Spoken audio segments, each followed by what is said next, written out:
Hi, I'm Michelle, and it's been quite a year so far. I did vlog some of it on the Sony Digicam, so grab a snack, pour yourself a drink, and let's paint my life. So the vision for this first painting is building blocks because that is exactly how simple and safe my life has been so far.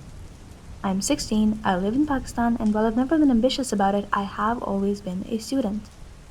My next steps were always laid out for me clearly numbered, and that's why I never really had to think about them. You go through preschool, then first grade, then second, third, fourth, fifth, sixth, seventh, eighth, and suddenly there's a fork in the road. As an 8th grade student in Pakistan, you're given a few choices when it comes to further education, and for me, it was either metric or O levels. And as the daughter of parents who had done metric and were leading, alhamdulillah, very successful careers, I chose O levels. Memorization has never been a strength of mine, and lockdown took away any memorization skills that I did manage to develop. And I was told that O-levels is all about concepts and originality and analyses, and metric is just memorizing a stack of books. So of course, I chose the easier route. Or so I thought. While I've never regretted my decision, I was horribly unprepared for how these 3 years would skin me alive and show me every part of myself that was rotten and then sew me back together into something that mildly resembles a human. I was about to learn a lot about the world and so much more about myself, and at first, everything was okay. In 9th grade, I made friends that I thought I would spend the rest of my life with. In 10th grade, I lost them, and my world collapsed for a bit. That year, I discovered just how cruel the voice in my head can be.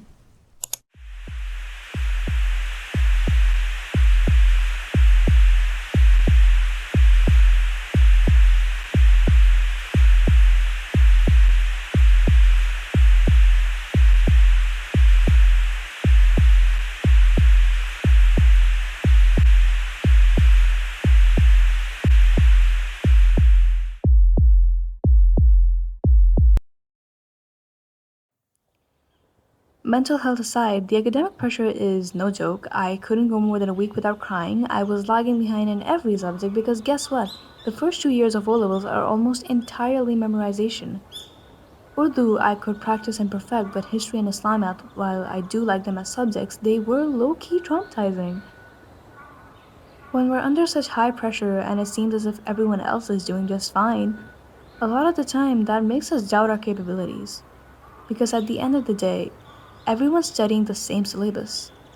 If it's so easy for them, why is it so hard for me? The textbooks that should have been easy enough to memorize turned into a pile of booklets, which turned into mountains of notes, which turned into hours of online research, which turned into me completely losing myself.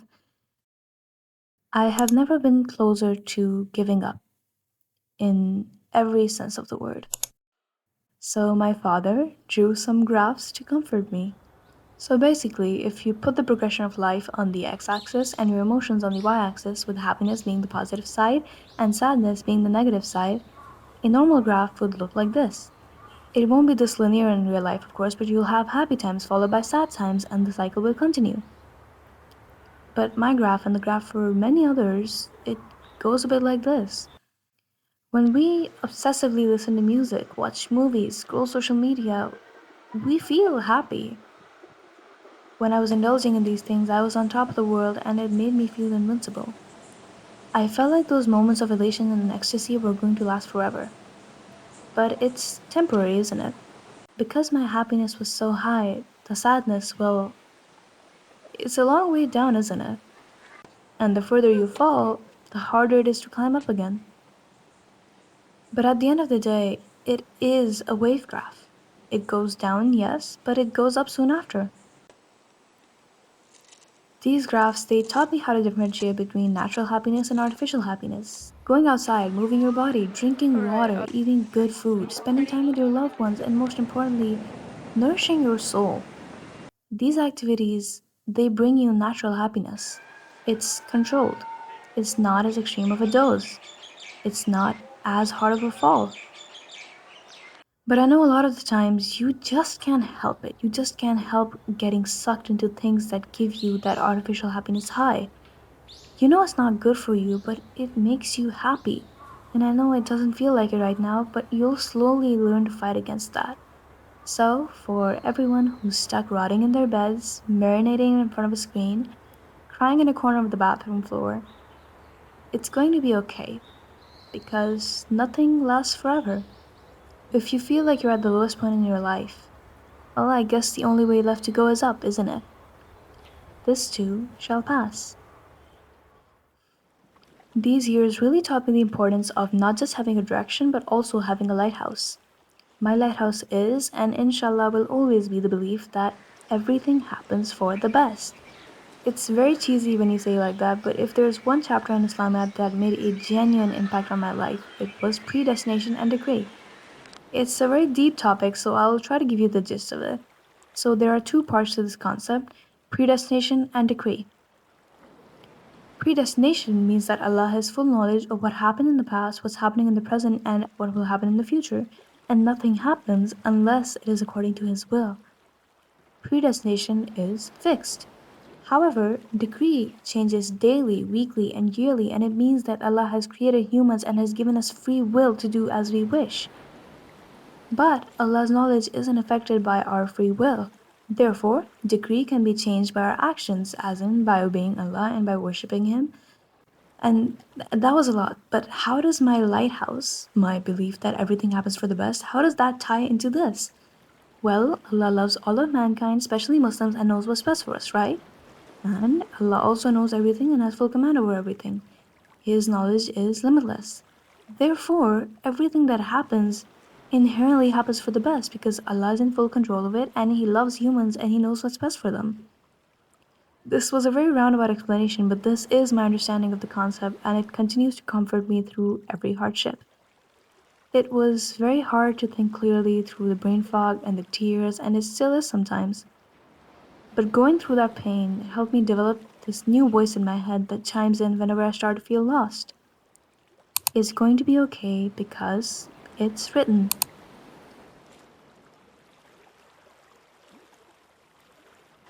Well, we got through 10th grade somehow, and I still regard that as the hardest experience I've ever had in my entire 16 years of life so far, which is why I thought 11th would be easier.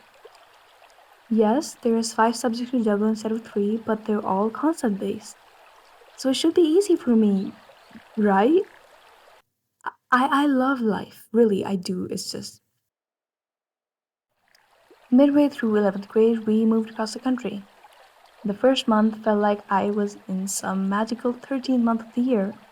It was January, but we had ceiling fans on. I wasn't wearing leggings under my uniform, and as someone who rather dislikes winter, the weather was pretty nice. I got through my midterm somehow. I still don't know how. All I remember is making noodles with my brother and dying of the spice while my textbooks lay open somewhere in the corner of the room.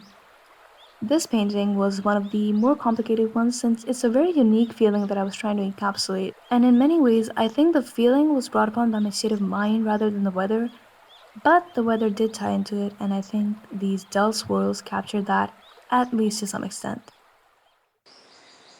One of those days, I came to a realization that fortunately or unfortunately made the next couple of months a lot harder than they technically had to be. My whole life, I have, alhamdulillah, been privileged enough to never have to worry about money.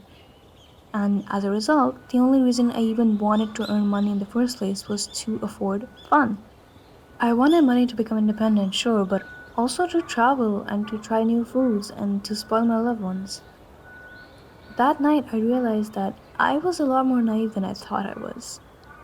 There could very well come a day when I have to worry about where my next meal is coming from. We can all pray day and night for such time to never come, but the course of fate is not going to change itself unless you take action. And so I wanted to be prepared. I wanted to learn how to work as if my life depended on it, because one day it very well could.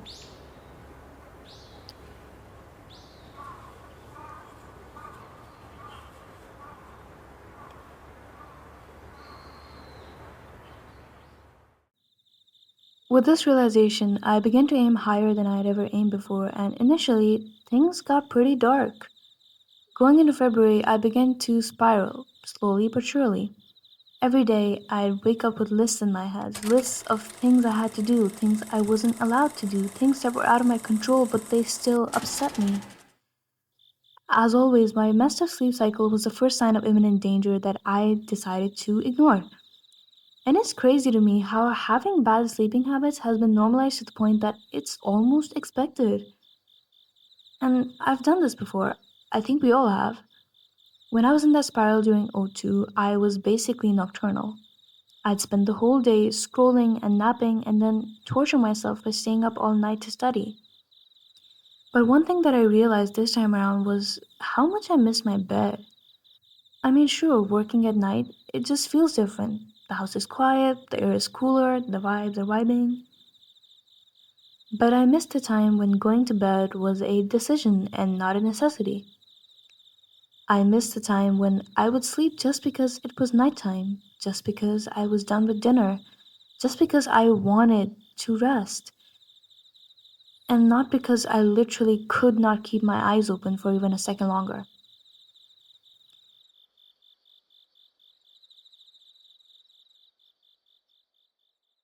It was around this time that I had my first major breakdown of the year. Hey, are you okay? No? No, okay, okay. What's wrong? What's wrong? Okay, okay, it's okay. I know it doesn't feel like it right now, but it's going to be okay. I promise. I promise it's going to be okay. It's okay, I promise. It's okay, I promise. I promise. It's okay. It's okay. I felt sad and out of control, and I didn't know what to do about it. I stopped going to school because I thought that I could study better at home, and it worked for a while, but then I got lonely. Really, really lonely. Flipping through my journal entries from those days, it's all routines. Wake up 6 a.m., pray, have breakfast, start studying by 8 a.m., do this, do that. No matter how many routines I made, I could never stick to any of them. It was 2 weeks until my mock exams, and I was nowhere close to prepared. Every time I'd sit down and study, I'd either get distracted or demotivated, and whatever the case was, there was always something else I'd rather be doing. And this is how you know that I'm an Asian kid. I began to solve maths as a form of escapism from studying physics. If that's not Asian, I don't know what is. Going into March, I began to block the world out. I kept my headphones on. I kept the curtains closed. I stopped showing up at meal times. I pulled more all-nighters. This painting shows how I felt while building that wall around myself. I could see all these colorful windows of opportunity. I could hear chatter and laughter and joy, but it was almost as if I didn't want to interrupt it.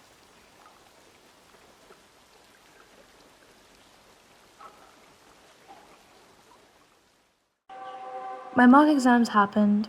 I did okay, and it was a great opportunity to identify my weak areas. And yes, my shoulders felt a bit lighter. There would be moments when I'd catch myself smiling just because the sky looked pretty, or the peanut butter tasted extra yummy, or a classmate cracked a joke in the exam room. Uh-oh. Nej, nej, nej, nej, nej, nej, nej, nej, nej. Nej, pass Niana. أشهد أن محمد رسول الله.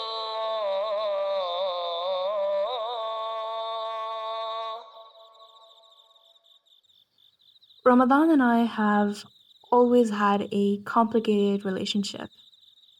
As a kid, it meant that in a few days it would be Eid and I'd get money from all the elders. As a young girl, it meant that it was time to take out my abaya and walk to the mosque with my mother for Tarawih. As a teen, it meant that I had another meal at which I could eat my feelings away. As I grew up, however, there was one Ramadan that I will, inshallah, never forget, and it was the Ramadan of 2023, the year that I was in O2. Despite the mess that my life was at that time, the last 10 days of Ramadan healed so many of the wounds that I'd inflicted on my mind. I felt hopeful for the first time in so long. At the same time, however, I feel like I was unable to fully enjoy and be grateful for the food that we were blessed with, partly because my relationship with food was one of the wounds that I was desperately trying to heal. Therefore, this Ramadan, I made it a bit of a mission to celebrate food, and I don't think I have ever been happier. Within the storm of exam prep, food helped me make memories. All I remember from last year's Ramadan is tears and books and mental agony. But this year, I remember the meals and I remember the lovely people that I shared them with. I remember laughing. While each passing day brought me closer to my exams, it also brought me closer to my family and friends, and most importantly, to Allah. Eid came and went in a flash, and soon enough, the panic set in. It was a very good test for my mental voices, and for once, they did well. Reading these words again, I'm honestly surprised at how much I've changed from last year. Hey, it's me. I'm just checking in. I know you have a lot to do. I know the time's running out, and I know how scared you are of disappointing yourself and others. But I want you to know that you will never disappoint yourself when it comes to academics unless you do something immoral. If you cheat, lie, or attain success through any other dishonest means, yeah, you'll be disappointed. But failing? Not reaching a standard that I've set for myself? Not getting enough done in a day? That doesn't make you disappointed. Honey, that just makes you anxious. Disappointment, in my opinion, it comes with a decrease in affection, a decrease in love. And I don't love myself less because I haven't solved enough past papers. I don't love myself less because I haven't been going to the gym. I love myself nevertheless because I believe that Allah has given me the strength that I require to get through this. I love myself because my failures and my setbacks, they don't define me. My morals do. As for being lazy, I've realized that it's just a trust issue. Laziness either occurs due to a decrease in self trust or a decrease in one's trust in God's plan. Which, like, girl, how can you pity yourself and believe even for a second that things aren't going well when you don't even have the full picture? When you only know like a negligible smidge of what Allah knows? How can you doubt yourself when Allah loves you? How can you think that you are running out of time when Allah constantly pours barakah into your time even when you don't ask Him to? How come you feel like you're not understood? Allah knows the darkest thoughts going through your mind. Do you really think He won't know how low you're feeling? So trust His plan. And stop worrying. It's going to be okay. I'm not going to give up on my goals. I'm not going to settle for less. But I am not going to attain worldly success by beating myself up like this. I'd have days when I'd study and just study for 6 hours straight. And I'd have other days when I was too exhausted to do anything but scroll. And because I'd wasted all the daylight hours, I'd study through the night to make up for it. I'd pick myself up, be kind to myself, only to fall into a hole again. And a part of me was comforted by the thought that, hey, this is tough, but at least it's not as bad as last year, huh? But just because it's an improvement doesn't mean it's okay. I was still stripping my mind of its peace, letting numbers dictate how much love I deserve from myself. I wasn't living, I was coping. Some much needed color flew into my life in the form of a much awaited event, the farewell. The best way to describe it is that it's prom adjacent. It's the same structure, formal attire, dinner, music, performances, titles, etc. But for many, including myself, it marks a night when you become more than just a cute little student and people start to take you a bit more seriously. It marks the end of O levels and is one of the many beginnings of college life. Therefore, I had very wisely shopped for my outfit a full 10 months before the farewell, and I had not stopped talking everyone's ear off about the event ever since. The day off, I decided to just truly give myself a break. We'll figure everything out after the farewell. Despite the obvious hole in my heart left by the absence of my closest friends who were on the other side of the nation, the night was a definite success. Not once did I trip and fall, the kebabs were kebabbing, and we even got ice cream. Things did end up getting a bit wild towards the end. Was I walking like a newly born giraffe by the end of the night? Yes. Was I smiling from ear to ear because I felt like a graceful girl boss? Also, yes. Hello? I'm I'm scared. Time is running out and my past paper attempts are not improving. Studying is either demotivating me or it's boring me to death, but not studying is giving me crippling anxiety. I'm so tired of being average. I'm so tired of always being told to try harder. How much more do I have to give? It's okay. It's okay. We're okay. It's just a faster heartbeat. It's not going to kill you. It's fine. I'm fine. Can you stop it?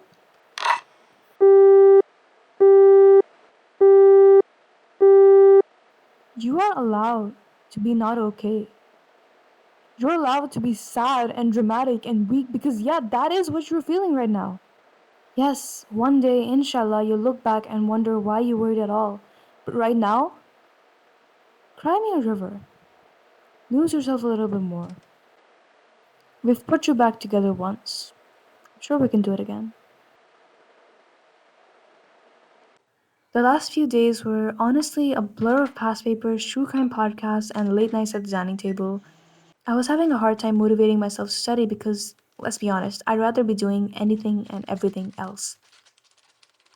I think I just needed to accept how much this sucked. Like, yes, I could be out there enjoying my life, breaking into amusement parks, or chugging boba tea, or whatever else teens do, but I was sitting at the dining table, studying chemistry, reminding myself that I chose this. Despite the chaos, a part of me didn't feel scared anymore. I mean, I didn't go through the past 3 years for nothing. I learned stuff. I smiled a lot. I cried a lot too, but it would have been weirder if I didn't. While yes, I could have spent more time studying, I could have woken up earlier, I could have worked out more, I could have eaten healthier, I could have done everything different, but that doesn't mean that life would have been any easier. My mind is a safe space and I am not scared to be inside of it. I'm going to take breaks, I'm going to eat and drink well, and I'm going to immerse myself in my studies. I am going to jump into this cold pool and it's only going to take a little bit for the water to warm up. Yes, this is very much out of my comfort zone, but that means that I'm about to grow so much as a person. Inshallah, one day I'll be living the dreams that I yearn for right now, and I'll look back on this time and applaud myself for being the bravest and strongest that I could have been in that moment. I had come such a long way from last year, but this was still nerve wracking. I still had dark circles going down to my nose, my body was still tense, and my mind was short circuiting. I was trying to hold myself together in one piece, but all I wanted to do was to collapse into my bed and never crawl out. The thing about a panic attack is that you don't see it coming until it's too late. My glasses are overstimulating me. I can't breathe. I can't stop crying. I don't know what to do. I'm trying to regulate my emotions. I'm trying to comfort myself that this is in no way the end of the world. It's not the end of the world. It's okay. It's really not that big of a deal. My throat feels like it's collapsing in on itself. My eyes, I'm scared. I'm genuinely scared I'm going to go blind if I keep crying like this.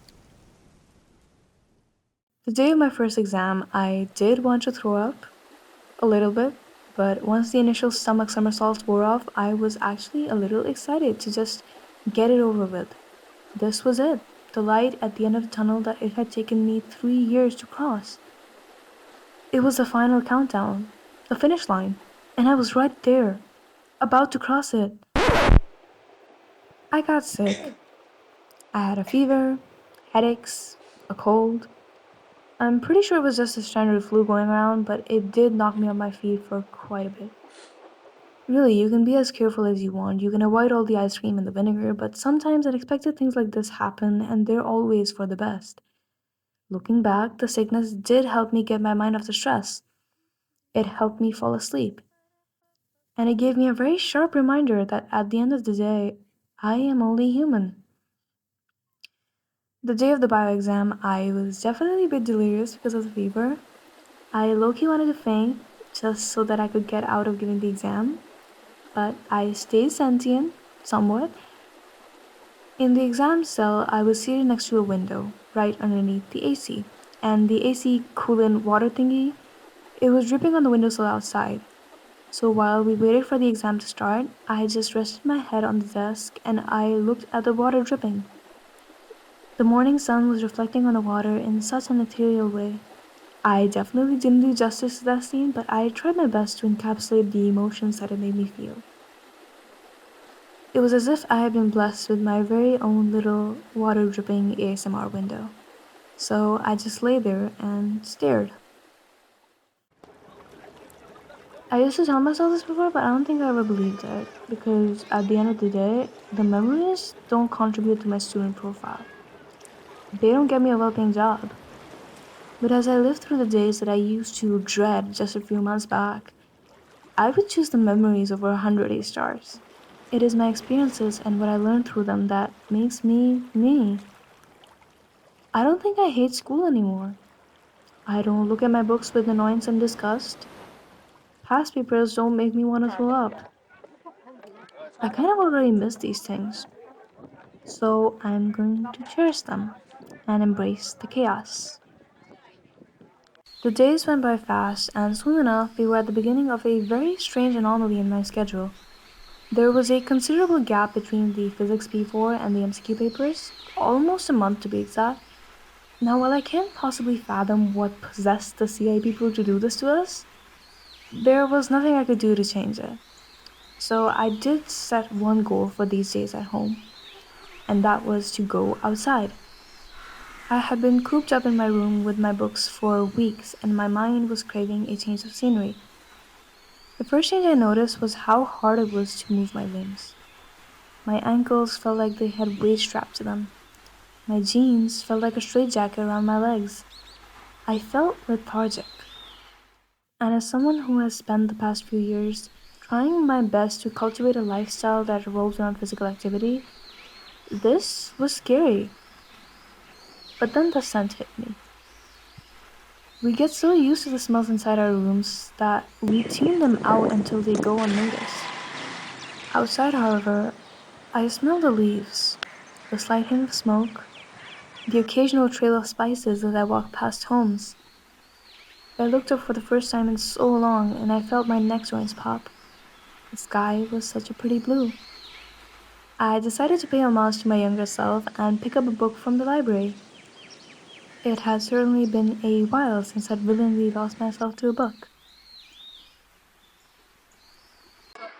For the next week, I slept a lot, I binged many series, I ate a lot of yummy food, and I did it all over again the week after that, until the whole returned. I started to get back into music because it made me feel like I was cool, like people would like me more. You can go and sit aesthetically in as many cafes as you want. You can make playlists that keep you singing for years. You can wear the most Pinterest worthy outfits ever, but it's not going to be fulfilling. You can change everything about yourself, and you still won't be happy. And that's called being human. I think I need to stop being sad about being sad. Being sad and lonely itself isn't that bad, but it gets bad when I start to pity myself for feeling that way. Using my camera, however, I started to find joy in light, in shadows, in trees, in bricks, in stairs. I started to see colors and find them mesmerizing. I might not have a huge friend group, but I have the sun rays that shine on this wall, and I have a pen that enables me to write these words, and I have a camera and a voice to capture all of this with. I can hear the voice in my head changing. I see the narrative shifting, and I can feel myself growing up. It is so thrilling, but it's so scary too. But it's going to be okay. I try to journal every day, but it's a different process when I'm anxious. Usually, I like to cramp up 2 lines of writing into one because I'm scared of running out of pages. When I'm anxious, I make a conscious decision to use the lines as they were intended to be used, to allow myself to occupy space. The way I journal is a subconscious effort to not take up too much space, I think. I've always felt like my personality was too loud and too big to be welcomed because, yeah, there were times when people looked at me weird for talking too loud in class or for being excited over something that no one else cared about. In a way, it led me to stop welcoming myself, stifling myself even when I was alone. So much of your teens are about being liked, and I never noticed before, but most of the stuff that I did that embarrasses me today, I did it for attention. I had been neglectful when it came to giving me the attention that I deserved for myself, so I sought it from external sources. This painting was an attempt at healing that little girl, that 10-year-old who felt ugly because she was compared to an elephant, that 12-year-old who tried so hard to be cool like everyone else, that 14-year-old who felt like she had lost herself for good, and this 16-year-old who is trying her best to love every version of her because they all did their best. My respite was soon over, and we were thrown back into the midst of exams. Overall, my exams went well, alhamdulillah. There is always room for improvement, but at this point, what has been done, and I am so tired. As much as I want to give this whole saga a happily ever after ending, I am once again up past midnight, cramming in the dark with my emotions playing at a wavelength that I cannot comprehend. My last CA is tomorrow. It all ends tomorrow, but honestly, I was done with this a while ago. These paintings and this video as a whole was an attempt at gaining closure from the past 3 years of my life and forgiving myself for all the mistakes I made, which there were a lot of mistakes, but also celebrating how far I've come as a person. I poured my heart and soul into these, and I'm very proud of how they turned out. So if you want a closer look at them, or if you just want to follow along on my journey, you can check them out on my Instagram. As I walked out of the examination center, I wore a rather bittersweet smile. My exams are over. Summer vacation has begun. But life isn't going to stop challenging me, is it now? And to that I say, bring it on. Yay! We're done with the voiceover! Oh my god. Oh, my throat hurts. Ugh. I still have Polaroids from that time, 'cause it's just good to freeze some days in a frame with four white walls that will never change.